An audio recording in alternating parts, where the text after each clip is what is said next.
Welcome to the Startup Dentist Podcast. I'm your host, Steven Trutter. After over 800 plus successful dental startups, I'm here to share everything I know about starting a profitable and purposeful dental practice with you.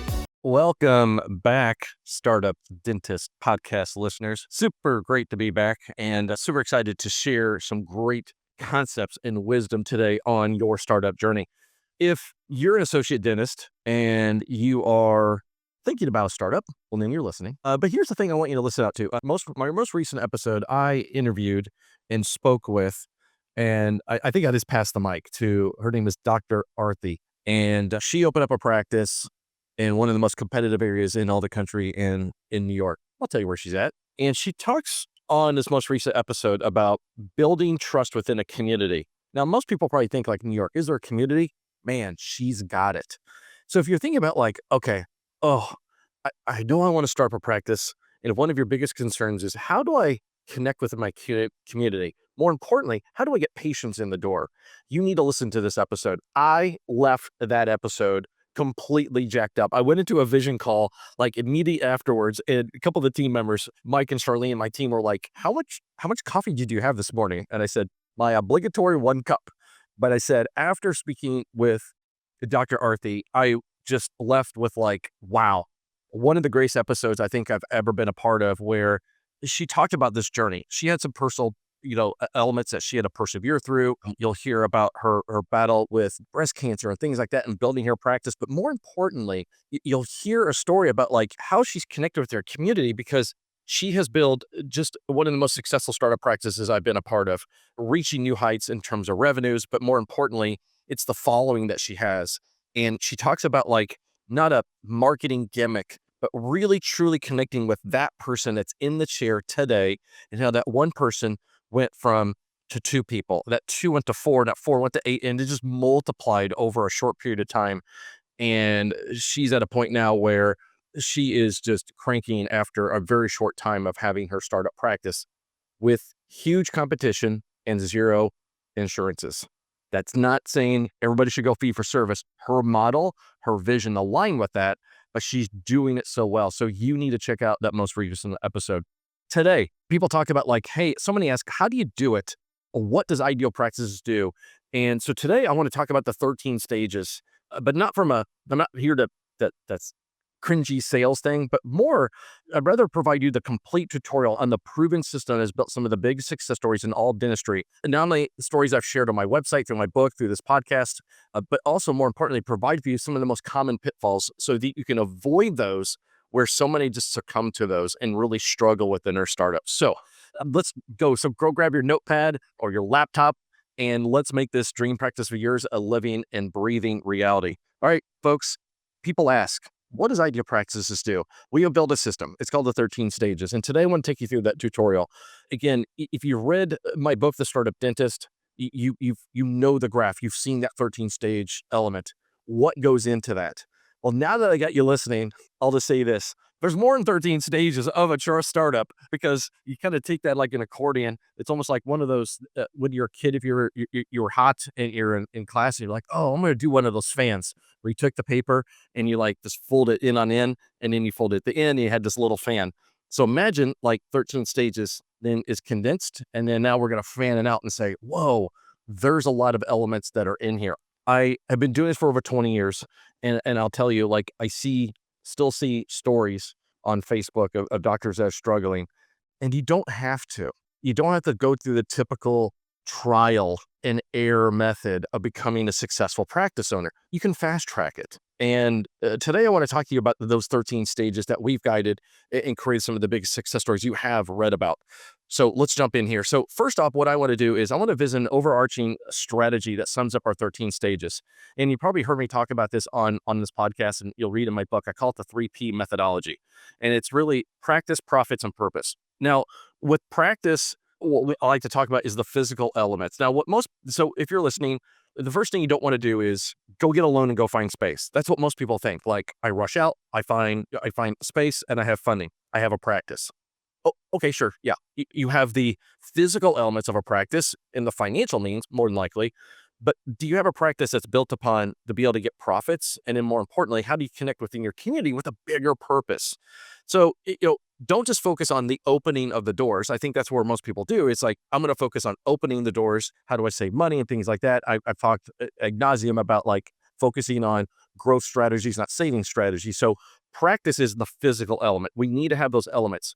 There's a lot of pitfalls that can happen in the physical side of practice. Choosing the wrong location, the wrong demographics, the wrong real estate, having challenges in terms of equipment, construction, navigating permits. Yep, talk through all those elements here today. So practice. Got to have that. Check that box. Number two element is what I call profits. This is where we talk about the systems. This is where some of the biggest blind spots for most associate dentists lie is how do I have a practice that become profitable? Now, it's not just about marketing strategies that are in there. Yes, that's one very big component of being able to have a practice with profits, but also it's about having the right team, the right systems, the right protocols to be able to build a practice and scale a practice over time. This is where a lot of that blind spot, maybe some of those muscle groups that you haven't exercised before. I got back from the gym today and it's like, if you're going to train for a marathon, you're going to train differently than you would if you're going to be training for, weightlifting competition, for example. Different muscle groups. Some of you probably are saying, I don't know the business of dentistry. Cool. Let's talk about the business of dentistry. You need to become more proficient and more confident. And I hope today I can give you some additional confidence in what are those elements that you need to get better at in terms of building a practice with profits. And that comes down to the systems in the business of dentistry. Number third element is purpose. If you listen to this most recent episode with Dr. Arthi, which will drop here really, really soon, then you'll hear her talking about purpose. And you've probably heard me talk about this a lot. You've read my book. I talk about the give process, and not just about giving within your community, but purpose is what separates good practices from great practices. Truly connecting as a human, not just as a dentist, one patient at a time to create something that not only you're proud of, but you love coming to work each day, serving your community, and creating an environment that is built upon trust, having the right team. And this is not just about how, but who. Who are the right who's that are in that environment? When you create a practice with purpose, it doesn't matter if a DSO comes in next door.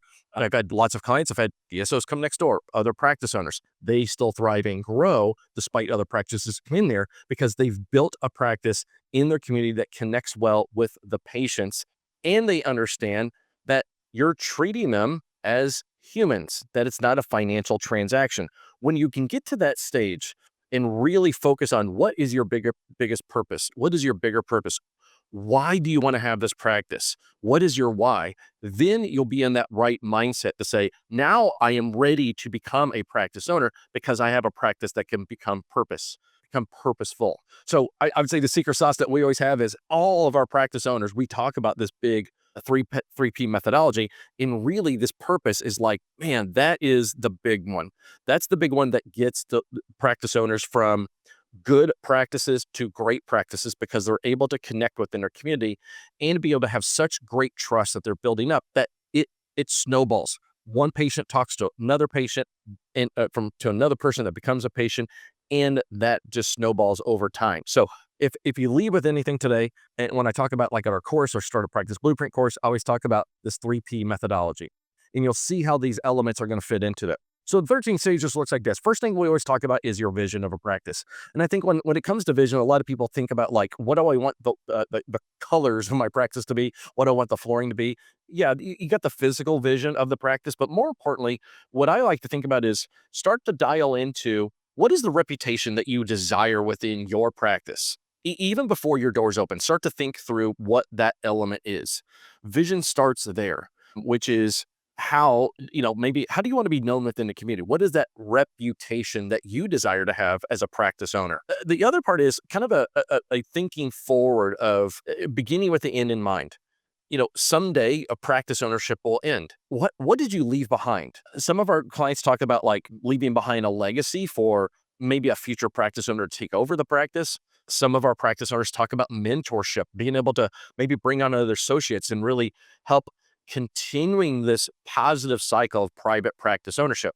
Hey, listen, DSOs aren't going to go away, but neither is private practice ownership. So create that environment. Some people talk about family as a part of this methodology of this future possible legacy.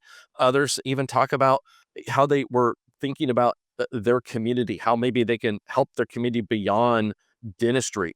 help others in their practice achieve their goals. So it's a forward thinking process, which we like to say, begin with the end in mind. And then the last part of this vision is I talk about give in my book quite a bit. And if you don't know what Ideal Praxis does, I'll share with you here. We have a partnership with a organization called Hope International. And when our practice owners open, we simultaneously make the funds available, kind of a 10x factor here, for 10 microloans in third world countries. Countries in Central Asia, Central Africa, Central America, some of the most poverty-stricken areas of the world where people can't have access to and don't have access to traditional funding. We have supported thousands of businesses in just worldwide. And if you think about thousands of businesses, how many thousands of people have they impacted positively in their communities? So what I love is, like, our company here at Ideal Practices gets to be able to support bigger missions. Okay, what does it relate to you? Some of our biggest success stories have things that they give back to, things that they support within their community. Now you're breaking down the walls of dentistry and discounts. Now you're connecting. This is the connection point to your community with your values. So maybe it's a non-for-profit, maybe it's a personal interest. Pick up a copy of book, The Startup Dentist. You'll read some of those stories where some of them are sad, but some of them are just awesome stories of how they're able to connect within their community. Some have been able to create, support women with makeovers. Maybe they've been succumbed to spousal abuse and things like that.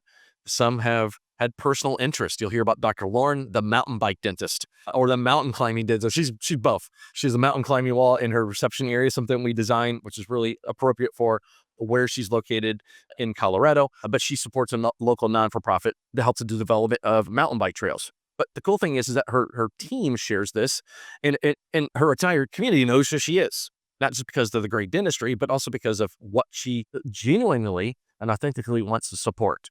So vision needs to have elements that are in there that are not just about the physical elements, but more pre-planning who you're going to be, what you're going to leave behind, and what else can you support within that community that really connects to that community and supports them on a bigger level. When it comes to demographics, we like to roll into demographics and funding.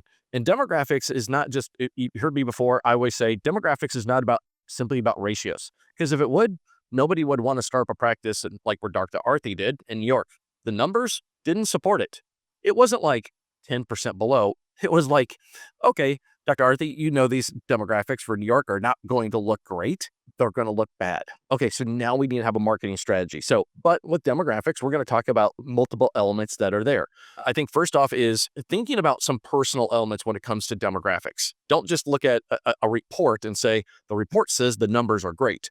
Too many companies do reports, but you've never seen demographics reports. Well, maybe you have. You don't know what it means. You don't mean that that's good for you. The other part, when I talk about like some personal elements of demographics, I read a post in one of the Facebook groups that we're a part of, and it was a doctor talking about like his story was kind of gut-wrenching. He said, I want to sell my practice because I basically live in a different town 4 or 5 days a week, and I go home on the weekends to see my family. This is where the demographics were good. Well, this is where I chose my practice location. Folks, life is short. That's a sad living.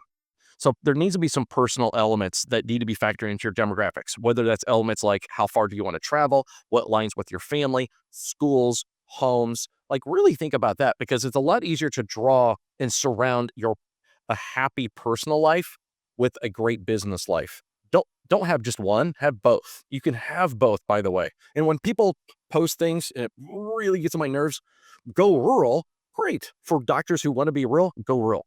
We've had lots of clients that have been rural. Our greatest success stories aren't all in rural communities.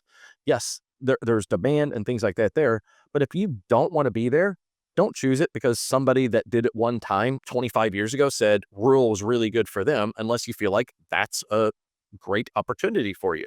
So desirable elements are going to be important. There needs to be great data that supports this. What are the trends within the marketplace when it comes to demographics? So we are going to, obviously ratios are great, but understand what's inside of those ratios. Look beyond the numbers. Who else is there? What is the competition that is there? Are these dentists that you're going to be nearby, are they serving the same kind of population? Are they serving Are they doing the kind of procedure mix that you're doing? Are they targeting same? Do they even market? I've looked at practice owners in areas and go, wow, if that dentist is there on Google Maps, there is zero, marketing. A website that was built, 20 years ago. Is this doctor really, truly going to be your competition? Maybe not.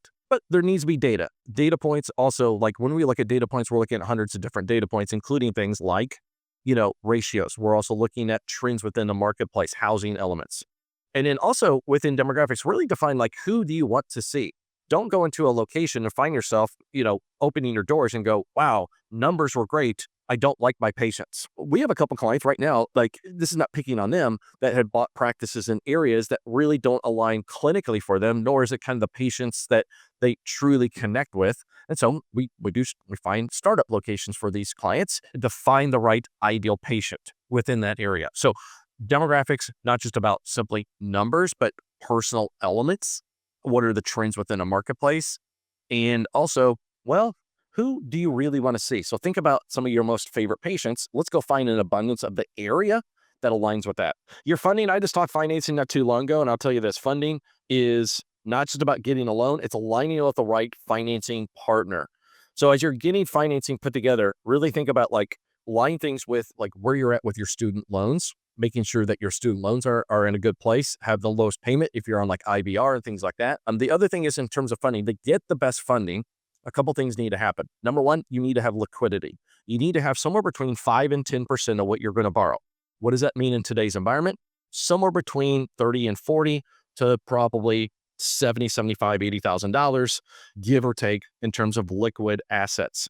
The other thing about funding is you need to have a business plan. There's going to be certain elements that need to be in a business plan. Now, some lenders and some banking institutions don't require business plans, but you're building a business, right? Have a business plan. Tell your story. Talk about the opportunity. What are your upfront expenses? What are your projections? What's your budget?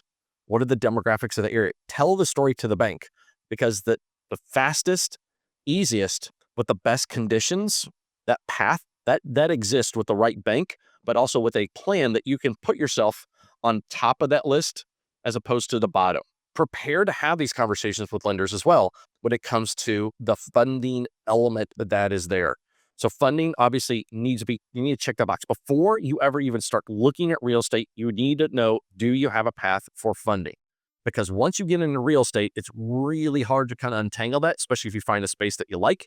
Don't want to put your name and sign anything until you have the proper funding in place. So demographics, funding, and real estate. So I'll talk about real estate here.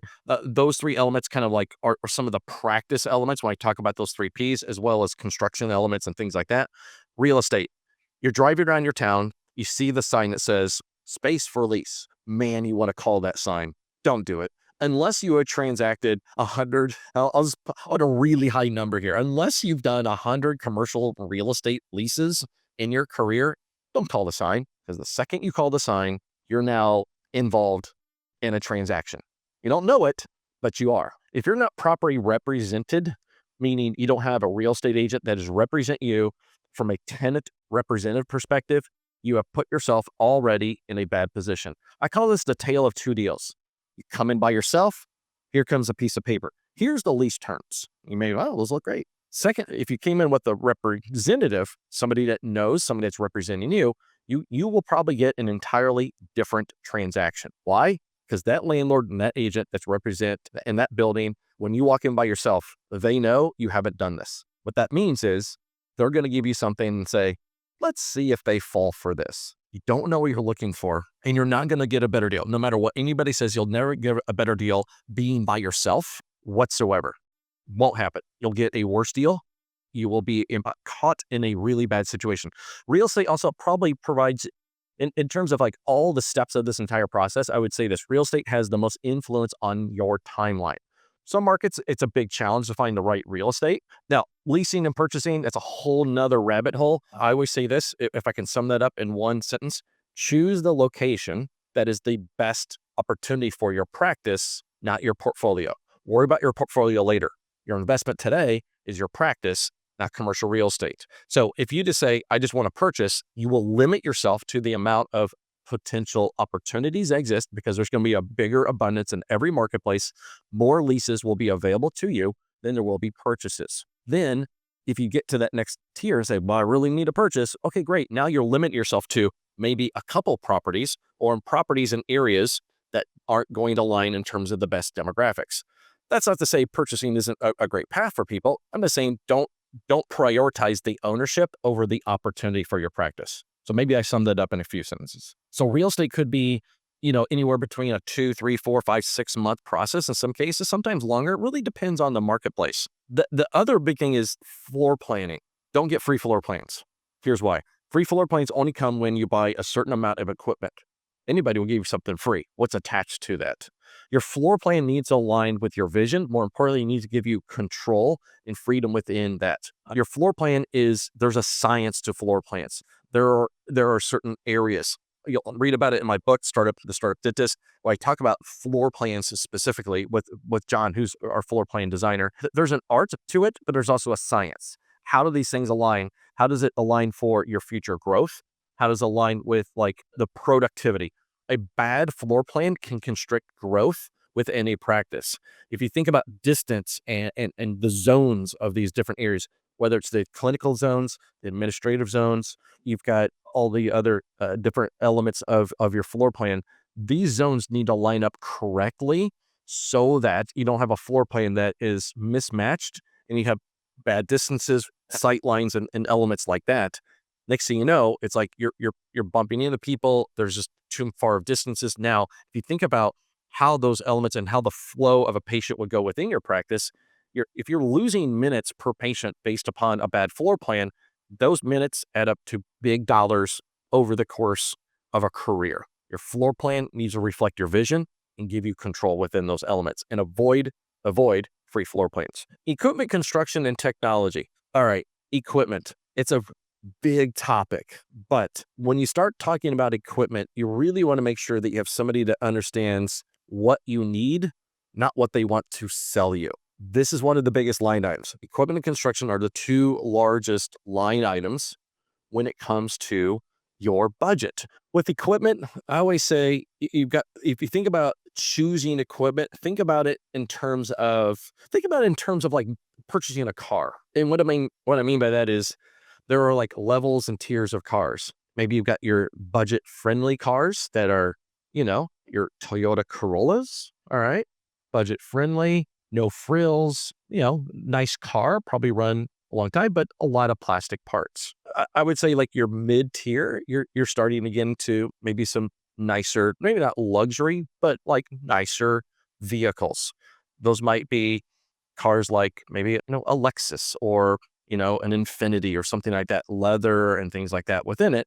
And then you get your high-end cars. Now you're looking at, like your Porsches and things like that. So if you think about like equipment in that tier, where do you land within that tier? I'm not a big fan of like buying the cheapest equipment. I think choosing equipment, think about your patient as well. Think about what you're delivering. Think about your marketplace. A higher-end community, do you probably want to aim towards more comfort chairs? Yes. The other element is if you're a pediatric dentist, you don't need high-end chairs and things like that. So think about your patients. Budget obviously is one thing, but the other big thing is your physical structure, ergonomics. You live in a 9x11 room or however big your treatment rooms are going to be. Think about your ergonomics and how that fit. So I would test drive a lot of equipment. Like you would test drive a car.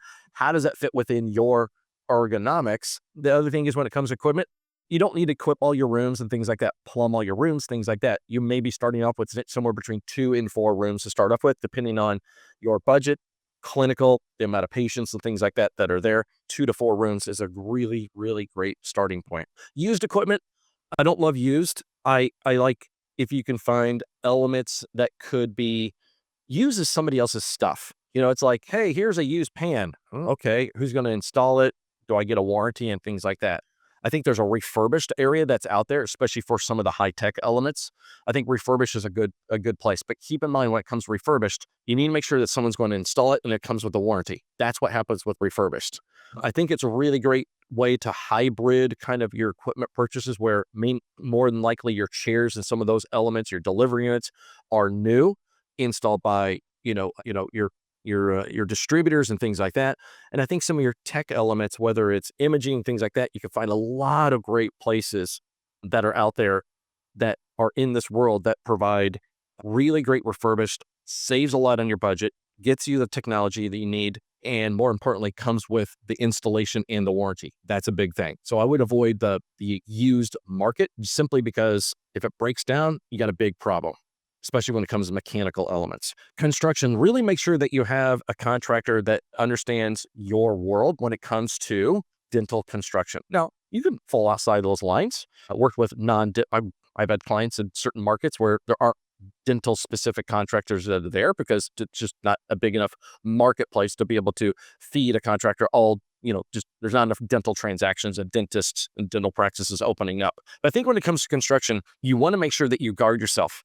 A couple things, timelines. What is the permitting process going to be? Permit times have increased in a lot of different marketplaces. So you need to understand what is the permit time that is there, your construction. You want to make sure contracts, things like that. What is your warranty? And these things called change orders. All right. When you walk into your job site and you start telling the contractor, yeah, I'd like to change that. Yeah, I'd like to change this. Yeah, I'd like to do those things. Don't do it verbally. Get everything in writing. Because the last thing you want to do is contractor hands you a final bill at the end and says, hey, here's your final bill. And all of a sudden you look down and go, well, I have like $30,000. This is $30,000 or $40,000 more than my original quote. Oh yeah, remember those couple times you're on site and you said you want to change all those things? Yeah, those are those change elements. Yeah, those are called change orders. Don't have change orders unless you authorize them and it's in writing. And that's where I say you're on your site and you're talking with your contractor, you'll be on site, obviously your construction. Really take note of like, what are those costs that are there and making sure that it is in writing and tell the contractor, I will not approve anything without these elements in writing, because you don't know how much something may cost. It may seem small and minuscule, but it can also think about like changing one element changes all these different elements in terms of the construction itself. So really guard yourself when it comes to the construction element. Timeline typically for most construction, once they start construction, most contractors, about 100 days, maybe 120 days. The permit time. In some areas of the country, having a permit expediter is a really great investment to be able to expedite that. Permit times, construction, all those things. Going back to real estate, your free rent, if you're into a lease, for example, you need to understand from your contractor what does permitting look like? What is it and what is the timeline in order to get my mechanical plans and all those things drawn up, because you do want to factor that into, if you have the chance of building in more free rent on the front end, you want to factor those elements into your free rent when it comes to your lease. Really very, very big, important piece of the real estate negotiations. Technology, again, it's a part of those elements, your physical technology that needs to be in there. And then once you get through the permitting phase, and that could be, every market is different. So I don't even want to quote you like how long permitting can take. I've been in states that it's taken a year. Hawaii takes about over a year to get permits. That's the anomaly of getting permitting. Sometimes it could be weeks, sometimes it could be a couple months. And you need to make sure that you have a contractor and a team that's monitoring what's happening. And as you get information back, whether that's feedback from the permitting department and things like that, to make sure you know where that permitting is. Once construction begins, then if you kind of think about this as you climb the mountain, it's like, all right, I've got my demographics, I found my space, I've got my funding, I got my floor plan, I climbed this mountain, I've secured my real estate, and my construction begins. Oh, I'm at the top. All right, Mount Everest is 29,000 plus feet. You got to get down 29,000 feet. Now we start to get into the business of dentistry. In our world, we call it the startup MBA. A lot of different elements that are inside of this element of what we call the startup MBA. But really, it's going to talk about like the marketing. So you need to start building out your marketing strategy. Now, you're not going to launch marketing until about 2 to 3 weeks prior to opening. So your sweet spot is about 3 weeks to start dropping your marketing about 3 weeks before you open your doors. But you're building that strategy. Your marketing needs to have a few different elements that are there. I always recommend having a great agency that can do things like foundational elements of marketing. Things like your website, if you're going to do any kind of like meta ads or Google ads and things like that to monitor those elements, probably even your branding, logo development, and things like that. An agency is not marketing.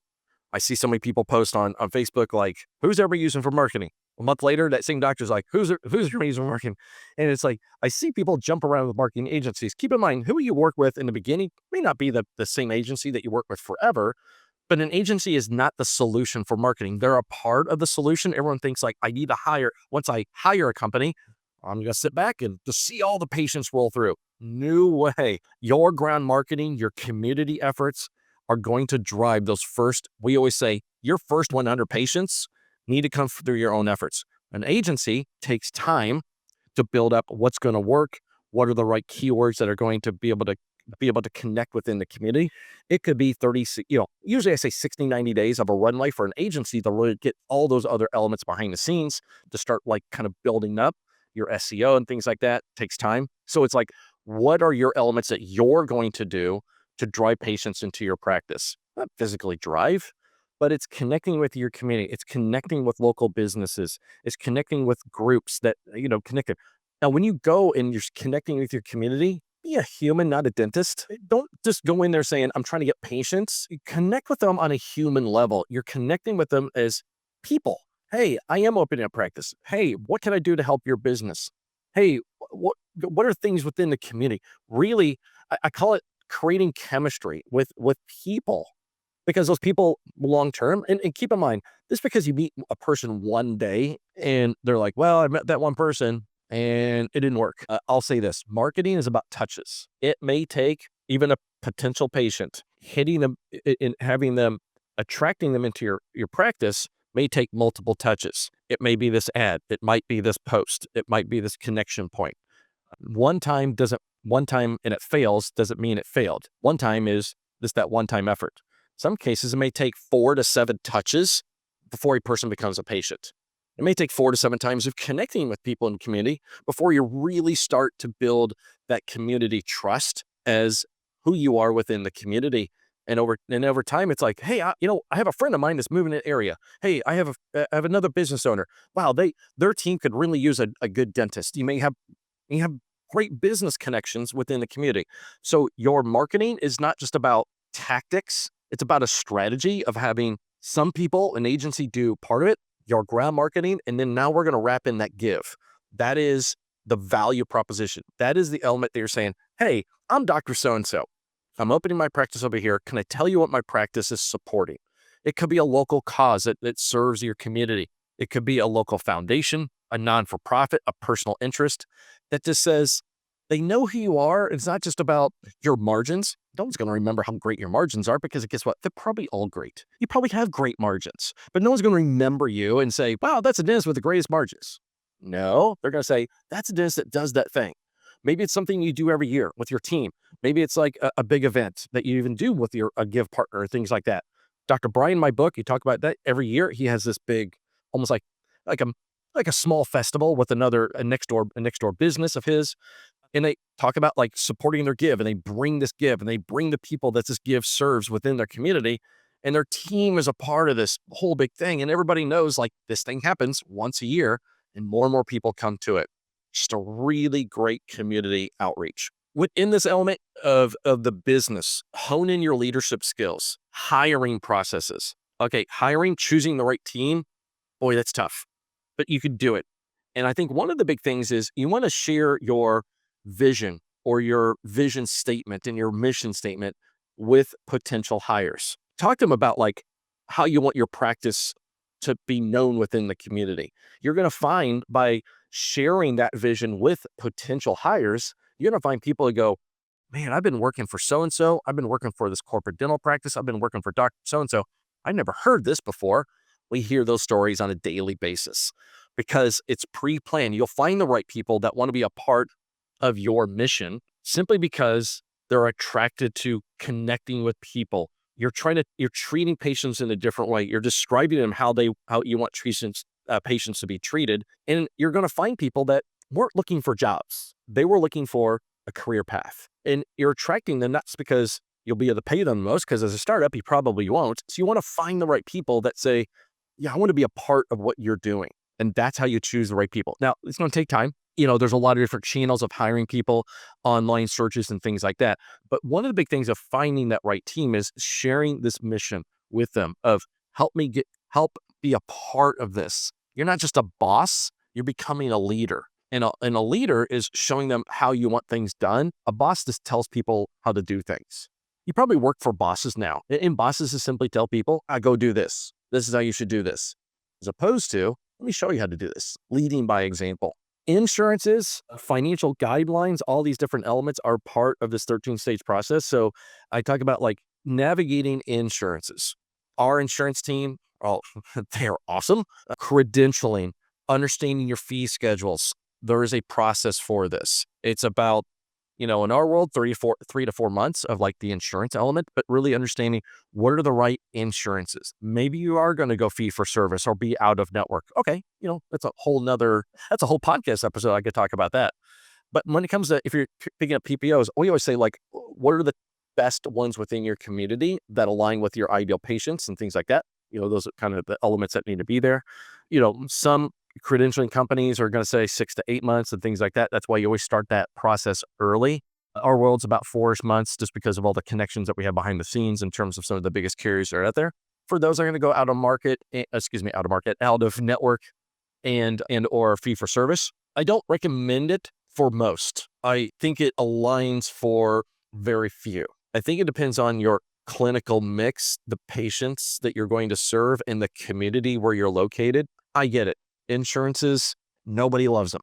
But most patients are trained to ask one question. Are you in network with my insurances? So you need to be able to have a script and be able to handle those elements if you're going to be out of network or fee for service. If you're out of network or fee for service in most marketplaces, your growth trajectory typically is going to be a little bit slower as you build up that patient. So for those that say that's in a predominantly blue collar suburban area, for those that want to go fee for service, that's a little bit of a tougher path, especially when everybody else does that. That's not to say you can't do it, but I'm a big fan of lowering the barrier of entry. I get it. Most people, a lot of people say, I want to go fee for service or network just because I want to provide a different experience to the patient that is not rooted or based upon the benefits that come from an insurance company. Totally understand, and I'm totally with you. But if nobody comes in, you can't provide a better experience. So lower the barrier of entry in the beginning.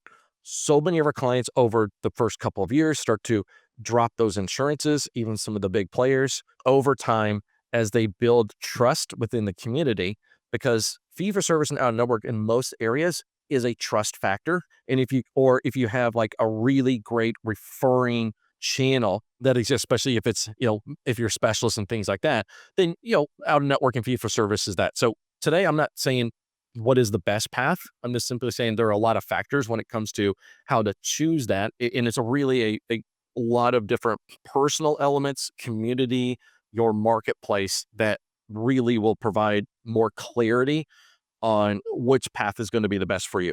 Marketing and all these different elements are happening behind the scenes. You're going to be, during this time of construction, you're not just going to be sitting around thinking. You're going to be developing your leadership. You're going to be hiring your team. You're going to be developing your financial guidelines. You're going to be developing your employee handbook. Yes, it's legal in nature, so you want to make sure you have an employee handbook. You're going to be developing your patient experience. Like, great, when they come in, what happened?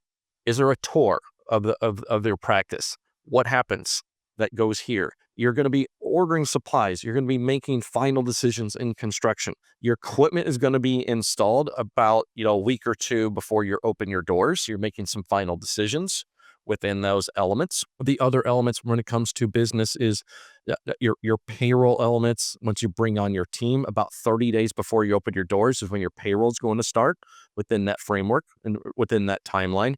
And then about 3 weeks before you open your doors, you've been working on your marketing. Now your marketing is going to drop. So website goes live. If you're doing Google ads and meta ads, those things are going to start to drop 2 to 3 weeks prior to that. But what you're going to be focusing on is, I like to call this not only your community outreach, but also who's your VIP list. Stacy on our team, Stacy Peters, you probably have seen her on a podcast or heard her on a podcast. She's our director of the Startup MBA. She was telling a story of a client and she was getting a little bit worried. She said, okay, she's going to be opening up her doors soon in about 30-ish days. And she said, she was talking to her about our VIP list, which is like family, friends, connections she's made within the community and things like that. And we always say, get a VIP list that is as robust as possible. get those first 50 to 100 people that could be on that VIP list that you call and say, I'm opening. Hey, you're invited here as those first patients that you're going to call. And about 30 days ago, and she had like 2 people on it. We're like, whoa, this is not going to be good. And we said, okay, great. Time to buckle down. Let's focus on these elements. And then I was talking to Stacy just the other day, and she said, hey, she asked her, I said, hey, Doc, where's your VIP list? She says, here you go, 200 people, 200 names, those first 200. So you want to launch a practice, not just have like you think about a cannonball that launches. You just don't want a cannonball that kind of dribbles out the cannon itself. You want to launch as a practice, focusing on those ground marketing efforts to truly launch, because failure to launch is a thing. And when you have a brand new team, there's nothing better than having patients through the door from day one. It just builds that confidence, the confidence they have in you because they came on board to you, and also builds your confidence early on. And for so many that do start off slow, this is an area where a lot of you are like, oh, I just don't know how to make the perfect post. It's action above perfection, folks. Take action. There's no perfect post if you're going down social media. There's no perfect connection with somebody. And I'll even say more connections with the community. Be a human, shake hands, truly make personal connections. Over time, those will just continue to build upon themselves, and that reputation grows over time. Get comfortable with being uncomfortable. I get it. Never done this before, but you need to be out in the field. Yeah, but Steven, I'm an introvert. I don't care. You don't have to be the most extroverted person. I'm not. My wife and I went to a party over some friend's house the other night, and it was about an hour and a half in. I'm like, I've eaten. I want to go home. I want to sit on my own sofa. I want to chill. Had enough social time. I'm good. But turn on that switch. You don't have to be completely extroverted, but think about the people that sit down in the chair in front of you. You make a personal connection every day with patients. Go out within your community, connect with other businesses. All right, so here we are. We're kind of come full circle. You've got your vision, your demographics, funding, real estate, floor plans, your equipment, construction, technology. All those elements are lined up. Your permitting's in place. You secure your real estate. Your construction begins. Start working on all the business systems, your leadership, your protocols, your financial guidelines. You're making final decisions. Your equipment gets installed. Your marketing's dropped. And now, don't open your doors as soon as you get your certificate of occupancy. So this is a document that you'll get from a contractor that says you can occupy the space. I get it. You may have been waiting a year, 2, maybe 3 years, to actually open your doors. Maybe not throughout this entire process, but like maybe you've been waiting for years to open your doors. What I always say is take a couple of weeks, even after you get your certificate of occupancy. We have some time where it's like we have to have these tough conversations. Say, I know it. You've waited this long. What's another couple weeks to be properly ready? You're making a 2 to 3 decade decision here, folks. Don't rush it. Those couple weeks after you get that certificate of occupancy or CO, work with your team on the training. Work the implementation of the guidelines, the implementation and review of the handbook, implementation of the financial elements within your practice, the implementation of all these different elements, as well as things like ordering supplies, getting things, physically straightened within the practice. Take those couple weeks, take a deep breath, get all these things in place. And then what we always have, we have a dress rehearsal where we come in, we have you bring in a patient, or not a patient to work on that day, but a patient to walk through, kind of like a dry run. This is the dress rehearsal before the big day, your big opening day. And then have that dress rehearsal, in that those first couple those weeks leading up to your opening. So after your certificate of occupancy, have like a full day where we come in, this is how we do it. We come in, advisor works with you and your entire team, all the elements that you're working on, implementation day. Take a patient or a friend that can come in and act as a patient through this new patient experience that you developed. Make sure everybody's ready for that day that you open your doors, because what we want and what you want is this. That first patient walks through the door, they never even knew that they were the first patient. Give them some flowers, give them something special. They'll never know because you have a system, you had a plan so that everything is a well-oiled machine for that first patient. And last but not least, have your grand opening. Now, most people, what I always recommend is like have the party like a month after like you actually open your doors. So it's a lot to like plan your practice for months and months or a year or more to get open. and then like, no, I need to plan this huge party. I always recommend get your doors open, have a grand, and then celebrate your grand opening, maybe 3 to 4 weeks, maybe a month or two after you actually open yours, where you actually then put together, have some time, have team members help build out the strategy of having a grand opening.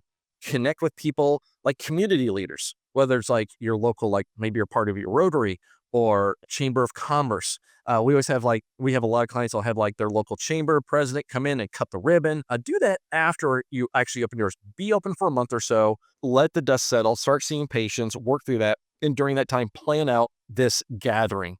Have vendors, have community people that you've connected with, have them invite, have your give partner there, have all this big thing, and then truly celebrate because you're open, you're already seeing patients, and share this journey with your family, with your friends, with the community that you serve. And super excited I get to share this with you. So can't wait to see every one of you today. I hope this gives you a framework for the 13 stages of opening your practice, and so that you can get ready for that day that you have your grand opening and that you celebrate freedom for being your own practice owner, and the control that you have, and that you have something that you could build for maybe multiple generations. So hope that helps.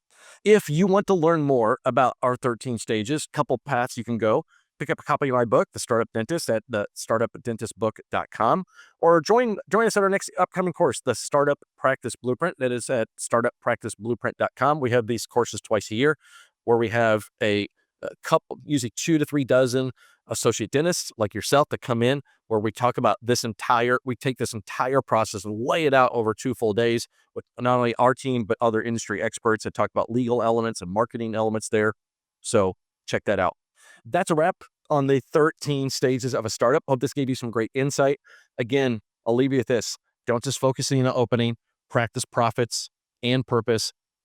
Think about what is that bigger purpose, and that will be the right path for you. That will be your guiding light for the future practice that you'll love to own. Don't forget to check the show notes for any and all links and resources that we talked about today. And next time, I'm going to talk about some legal elements that you need to prepare for before you open your doors. So I'll see you there.